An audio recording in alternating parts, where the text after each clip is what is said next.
Bonjour, cette charmante voix vous informe que si cette vidéo vous procure du plaisir, vous pouvez cliquer sur le pouce bleu et vous abonner à la chaîne de Mew. Au revoir. Bonjour à tous les amis, j'espère que vous allez bien, ici c'est Mew. Et on se retrouve aujourd'hui pour du thread horreur. Cette histoire, elle est totalement folle. Je l'ai trouvée incroyable. Si vous aimez l'espionnage, les sensations fortes, vous êtes au bon endroit. Bienvenue dans l'histoire de Steven.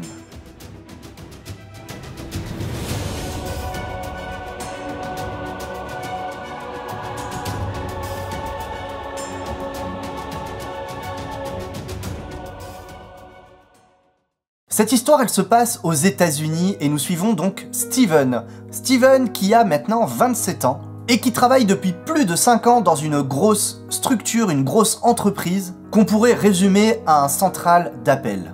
Vous savez, c'est ces endroits où il y a des tonnes de bureaux, des gens qui sont devant ces bureaux avec le petit casque, le petit micro et qui démarchent des personnes. L'entreprise en question était vraiment énorme. Il y avait beaucoup de salariés et des tonnes d'infos sensibles. Steven, il est dans l'administratif. Il n'est pas en charge d'appeler des clients, mais de faire du reporting et d'apporter son aide autant qu'il le peut aux commerciaux ainsi qu'aux managers de service. C'était un petit peu la passerelle de toutes les branches d'activité de l'entreprise. Bon, et Steven, si on veut plus en savoir sur lui, il a 27 ans, il est assez introverti, plutôt curieux de base, mais encore, on peut noter qu'il a une conscience professionnelle assez prononcée. Il aime faire du travail bien fait. Un jour, comme à son habitude, il était à son bureau, en train de trier des documents, quand sur son ordinateur, il reçut une petite notification qu'il venait de recevoir un email. Se rendant sur sa boîte de messagerie, il remarque qu'en effet, un email vient de lui être adressé. L'objet de cet email l'interroge. A priori, c'est un email important, connoté du symbole attention. Forcément, il l'ouvre, et là cet email l'informe que la direction de l'entreprise lui donne accès à certaines zones de l'intranet pour pouvoir gérer certains dossiers assez rapidement. Rien ne lui paraît étrange, car le mail est bien rédigé, court, concis, aux couleurs de l'entreprise, et inconsciemment, sans même regarder qui était l'expéditeur, il clique sur le lien présent dans le mail. Et là, il se passe quelque chose qu'il ne comprend pas du tout. L'écran de son ordinateur se met à clignoter. Écran noir, écran bleu, écran blanc. Il voit également des photos X apparaître sur l'écran de son ordinateur. Mais où est-ce qu'il avait cliqué? Qu'est-ce qu'il se passait? Et soudain, tout redevient normal. Et juste au moment où il décroche son téléphone pour appeler un technicien de l'entreprise, un message apparaît sur son écran. Merci pour le coup de main, signé Unix33. Bon, Steven, il est pas si doué que ça en informatique. Il n'y connaît à vrai dire pas grand-chose, mais instantanément, il comprend qu'en cliquant sur le lien de cet email, il venait de se faire pirater. Et le fait est que ce hacker signe son piratage l'inquiéta. Il essaya de rapidement regarder, jeter un coup d'œil dans son ordinateur si quelque chose avait changé, et dans les documents de celui-ci, des photos, des tonnes et des tonnes de photos. Des photos X, de femmes, d'hommes, même d'enfants. Il essaya de supprimer les photos, mais impossible! À chaque fois, une fenêtre apparaissait lui disant qu'il ne pouvait pas effacer ses fichiers. Il était foutu. Il ne savait pas quoi faire. Et là, il comprend qu'il ne peut pas appeler le technicien. Imaginons, il appelle le technicien, son collègue arrive, il lui explique le problème, et il se retrouve avec des dizaines et des dizaines de gigas de photos. Bon, Steven, ça le fait flipper. De toute façon, c'était la fin de journée. D'ici 30 minutes, les locaux seraient déserts. Il réglerait ce problème demain matin, car il avait besoin de temps pour réfléchir. Il était entièrement fautif. Si ça se trouve, il y avait eu une fuite de données, compromettante pour la structure, et il pourrait se faire licencier. Et même pire, les photos présentes dans son ordinateur pouvaient lui donner des problèmes avec la justice. Il avait besoin de faire le point. Il verra ça demain matin.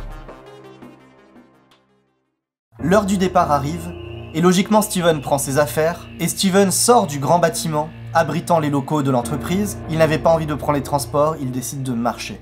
Il a besoin de faire le point, il a besoin de comprendre ce qui lui était arrivé. Il en avait pour une demi-heure de marche, à pattes, car il n'habitait pas si loin que ça, du travail.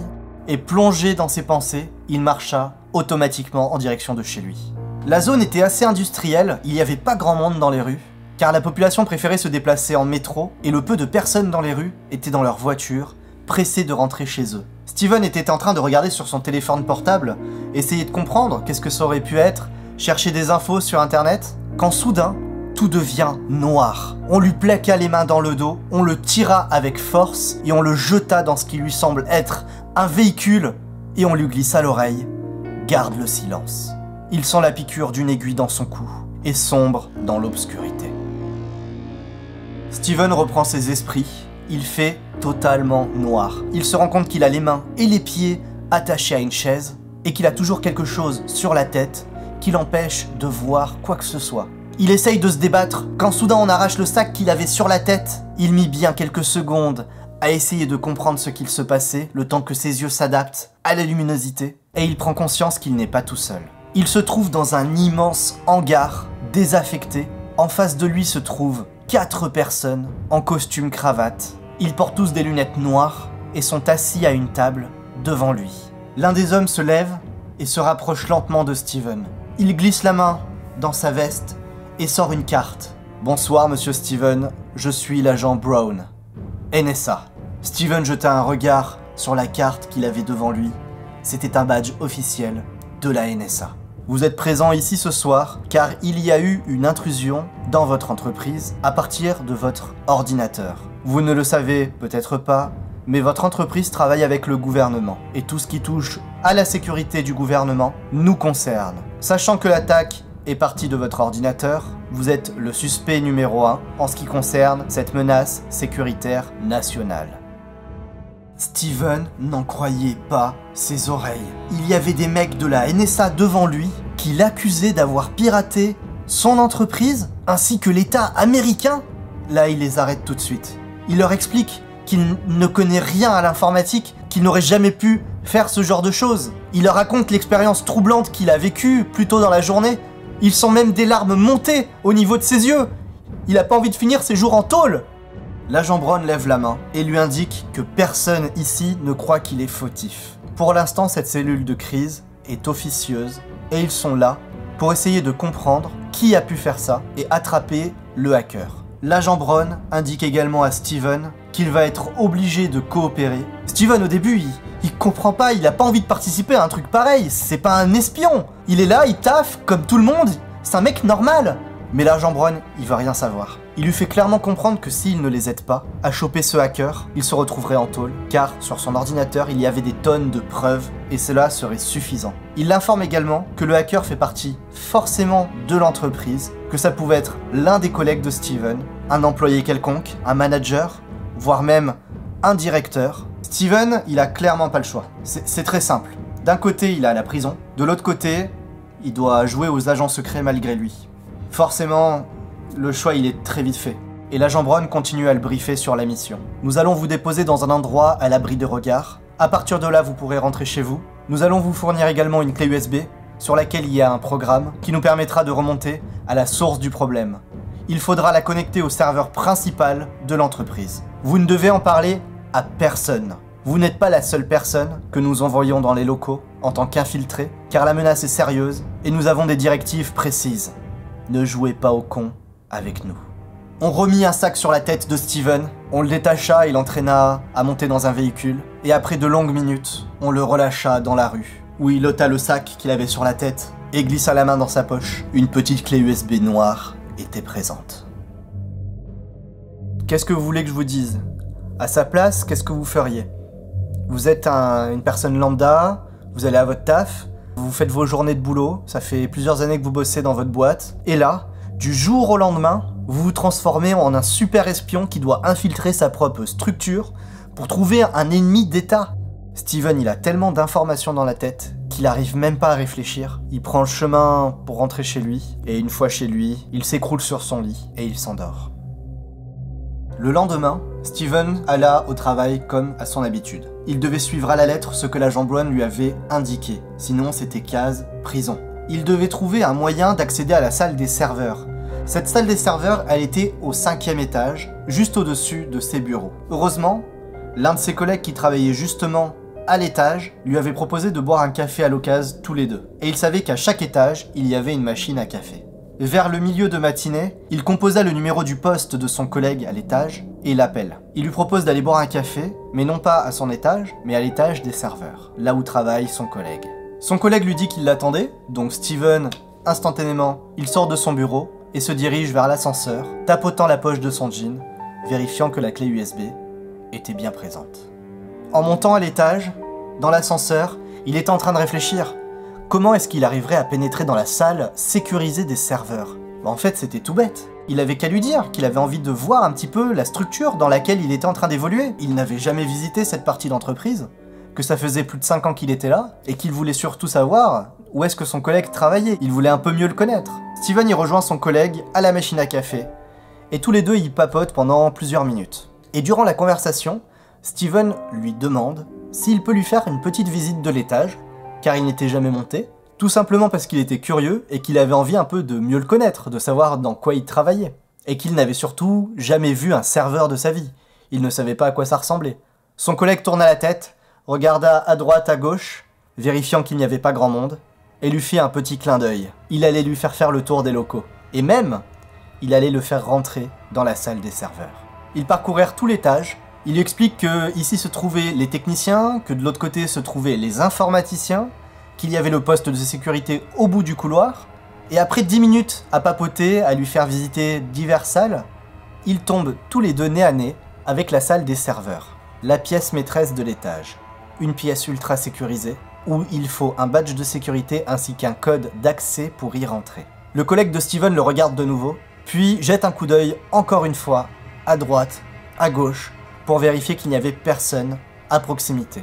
Il l'informe que normalement il n'a pas le droit de faire ça, il n'a pas le droit de laisser rentrer quelqu'un d'extérieur dans la salle des serveurs, mais ça faisait plusieurs années qu'ils se connaissaient, et il avait envie de lui faire plaisir. Pour une fois que quelqu'un s'intéressait à son travail, Steven le suivit à l'intérieur de la salle, la clé USB dans la main.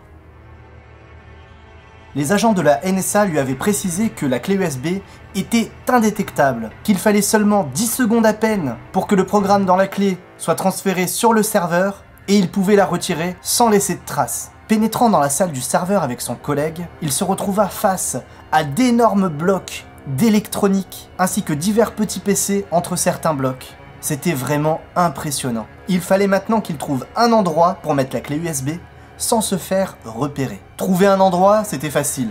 Il y avait des ports USB de partout. Par contre, son collègue était là. Il posa une question à son collègue pour le distraire, lui demandant à quoi servaient les écrans collés à certaines unités. Son collègue sourire aux lèvres se dirigea vers l'écran pour lui expliquer ce que c'était, et Steven en profita pour mettre la clé USB dans l'un des ports du serveur. Il se mit dos à la clé, écoutant attentivement son collègue qui avait les yeux rivés sur l'écran, et Steven compta dans sa tête 8, 9, 10 secondes. Il débrancha la clé USB et la reglissa dans sa poche, ni vu, ni connu. Moins d'une minute après, son collègue le raccompagna jusqu'à la sortie du serveur, lui demandant si ça lui avait plu, et Steven hocha la tête avec un grand sourire, lui disant qu'il avait du travail et qu'il devait y aller.